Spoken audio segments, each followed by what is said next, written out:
Senator Munson. Honourable Senators, as Senator Petitclerc has just mentioned, today is International Day for Persons with Disabilities. And as we've done every year on December 3rd, since it was proclaimed by the United Nations General Assembly in 1992, we promote the full and equal participation of persons with disabilities and act for their inclusion in all parts of society and development. Since that time, there have been many steps in the right direction. Many achievements and accomplishments have been made by the world's more than 1 billion people living with a disability. They are breaking barriers.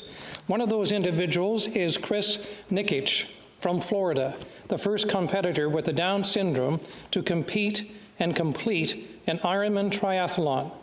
Chris finished the 2.4-mile open water swim, 112-mile bike ride, and 26.2-mile run in just under the 17-hour limit. Like most people living with a disability, others often see Chris's limits and not his potential. But this race wasn't for other people. The 21-year-old was competing and completing this triathlon to prove to himself that he can achieve anything, that his dreams can come true. Quote, "I learned that there are no limits," he said after the competition. "Do not put a lid on me." His mantra, 1 step forward, 1 step forward, 2 steps forward, 3 steps forward.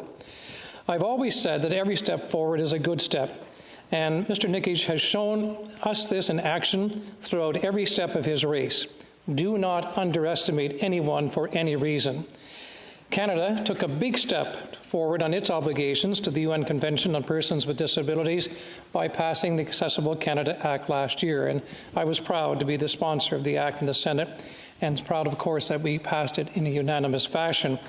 Since then, we have seen American Sign Language, ASL, available in the Senate chamber and in our communities. ASL interpretation is now a regular concurrence at press conferences and news reports across the country and around the world, which is imperative for the deaf community, especially during a worldwide pandemic. More steps in the right direction. As you know, colleagues, not all disabilities are visible. Many disabilities like hearing or sight impairments, as well as brain injuries, autism, mental health, and chronic pain can be invisible.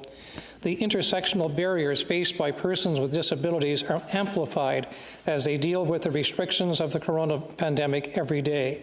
Negative impacts on mental well-being from isolation, diminishing access to services, disruptive routines are on the rise. Just because we have an Accessibility Act now doesn't mean we can stop advocating and raising awareness of disabilities.